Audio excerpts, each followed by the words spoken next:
Hello, everyone. My name's Brody, and on today's episode of Brody's Learning Adventures, we'll be learning about plot.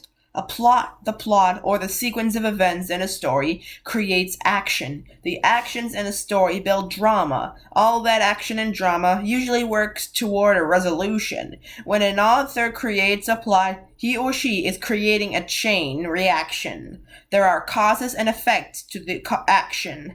There are an infinite number of plot lines that an author can create. What he or she creates can reveal the meaning and message behind the story.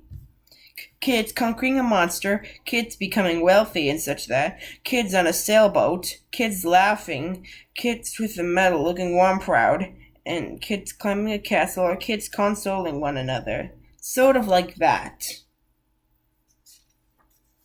Almost all plots follow this basic. Oh, wait a minute, I forgot to tell you the meanings of those words. Drama is the way events work together to create excitement in a story. Resolution is a part of a story where the problems are resolved, and plotline is the main path that a story takes. Almost all plots follow this basic sequence, which was first described by Gustav Freytag and is sometimes described as Freytag's pyramid. Exposition. The author sets out the scene and explains what's going on. Rising action, a series of crises that lead to the climax. 3. Climax, the most exciting moment of a story where both people and events change. 4. Falling action, the events that follow the climax. And 5. Resolution, the conclusion in which all the tensions of the plot are resolved. If you have trouble with remembering that, you can just draw that. See? Freytag's pyramid. Classic plots. There are all kinds of plots, but there are some big patterns you'll see over and over again. Classic plots are stories that have the same basic sequence of events and appear in many stories throughout history. Classic plots can come from myths from around the world, traditional stories such as fairy tales and folk tales, like the ones collected by the Brothers Grimm or invented by Hans Christian Andersen, religious works from sacred texts. Other sources like hard-boiled novels, adventures, or romances, where many authors tell the same basic story with different details. Example, a plot about the children from warring families who happen to fall in love has been repeated. Traditional version, Romeo and Juliet is a play by William Shakespeare set in medieval Verona and Mantua in Italy. Modern version, West Side Story is an American musical based on Romeo and Juliet. Instead of the star-crossed lovers being torn between warring Italian families, they're torn between warring New York City gangs. Example, the plot about a brave upstart who stands up to a much stronger enemy and wins has reappeared. Religious version. In the biblical story of David and Goliath, David is a young Israelite, stands up to the giant Goliath. Using only a slingshot and a stone, he brings him down. Modern version. In the movie Mr. Smith Goes to Washington, a young congressman stands up to much more powerful politicians and defeats them. Here's another example. The plot about an artist who creates an image of a woman and then falls in love with the image he made has been reused. Mythological version. In Ovid's poem Metamorphosis, a sculptor falls in love with a statue he carved. Modern version. In the musical My Fair Lady, a rich man helps a young lady from the streets become his ideal of the perfect woman. He falls in love with her. How an author creates a plot. An author composes a plot piece by piece with scenes. Scenes make up the story, including all the pieces of plot: exposition, rising action, climax, falling action, and resolution. You can chart the plot of a story by reading or build your own story. By creating a plot diagram similar to the plot pyramid and sometimes called storyboarding. A plot diagram shows the plot of a story, scene by scene or plot section by plot section. Scene is an individual event in a story, and storyboarding means creating a series of drawings that represent a plot. Here's an example. An Indian fairy tale, retold by Joseph Jacobs, shows how three different scenes create a plot. Sort of like that. An Indian woman is weeping at a statue. Then which goes to that, which goes to that. Let's go to the text now. Once there lived a great Raja, whose name was Salaban, and he had a queen, by name Lona, who, though she wept and prayed at many a shrine, had never a child to gladden her eyes. After a long time, however, a son was promised to her.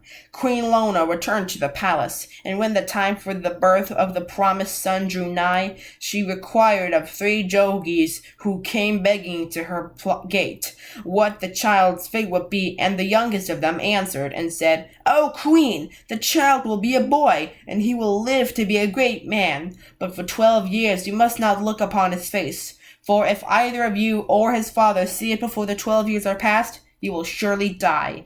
This is what you must do. As soon as the child is born, you must send him away to a cellar underneath the ground, and never let him see the light of day for 12 years. After they are over, he may come forth, bathe in the river, put on new clothes, and visit you. His name shall be Raha Rasalu, and he shall be known far and wide." So when a fair young prince was in due time born into the world, his parents hid him away in an underground palace, with nurses and servants and everything else a king's son might desire. In the first scene, the queen prays at a shrine for a son. From the sentences, we can see that the queen doesn't have a son, wants a son, and a son is promised to her. This propels the plot forward by setting up the conflict of the story. The queen wants a son and doesn't have one. In the second scene, the queen meets the yogis, people who are masters at yoga, at the palace gate. They make a prediction that she will die if she sees her son during his first 12 years and give her instructions on how to avoid this fate. This propels the story forward by ensuring that there is conflict after the child is born, because the king and queen can't just have a normal life with him. In the last scene, the young prince is born and hidden away. He is put in an underground palace with servants. This propels the story forward by building curiosity and possible conflict over what in the world will happen when the young prince comes out of hiding.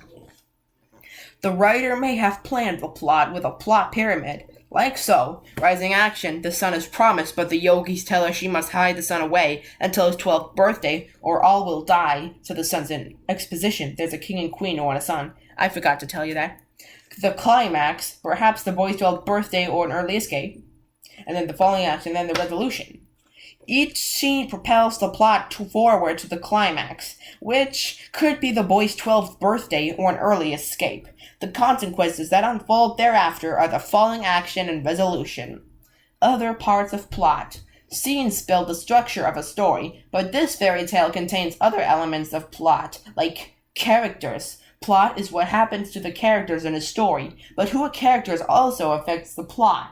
Example, the queen in the Indian folktale seems to believe what the yogis said to her, but imagine if she had been stubborn instead.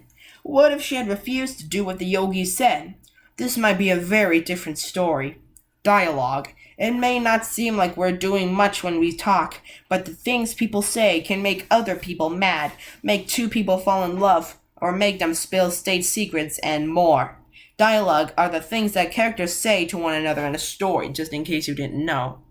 Example, in the folktale, the yogis don't have an army to force the king and queen to do what they say, but their simple words inspire the king and queen to hide their own son away for 12 whole years.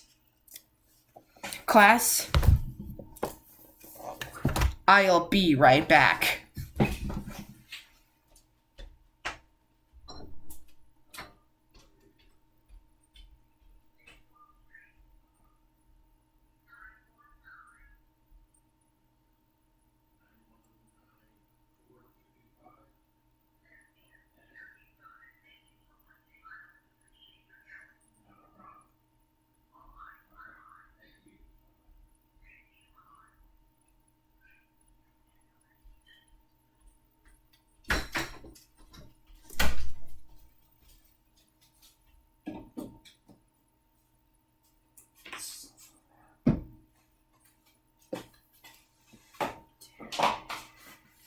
see through his part.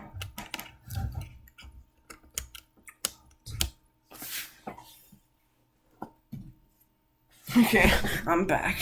Now, where were we? Oh, yes. Description. What we think about a person or a place affects the way we feel about it and what we might do. Description is the language that tells the reader how things are, look, sound, or feel. Example. Imagine if the underground palace where the boy is hidden was described as dark and dank. That might be enough to make his mother or his father or somebody else who cared about him want to get him out of there. Here's a quiz to see if you've been paying attention. What do we call the ways events are structured to create a story? Does rising action happen before or after falling action? Can a character's laziness change the plot of a story? Does a story setting affect the plot? What do we call one of the main events in a story? What do we call the things people say to one another in a story? What is at the peak of a plot pyramid? What do we call the part of a story where the conflict is settled? Can something as small as a single sentence affect the course of a whole plot? And draw a plot diagram for this story. A poor young farmer named Jack spends all of his family money on some magic beans. His mother is furious, but when he plants them, a giant beanstalk grows. He climbs into the sky, where the rich giant who lives there threatens to eat him, but Jack escapes and hurries back down the beanstalk. When the giant tries to chase Jack back to Earth, Jack chops down the beanstalk, killing the giant. He and his mother live happily ever after on the giant's ridges. Pause the video now to think of the answers for yourself.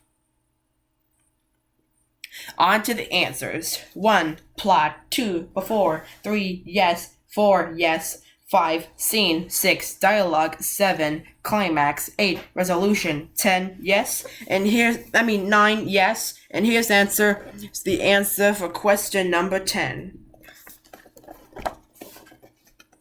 Here's the answer for question number 10. Be sure to like, comment, subscribe, and hit the notification bell so that way you won't miss any of my new episodes. This is Brody signing out.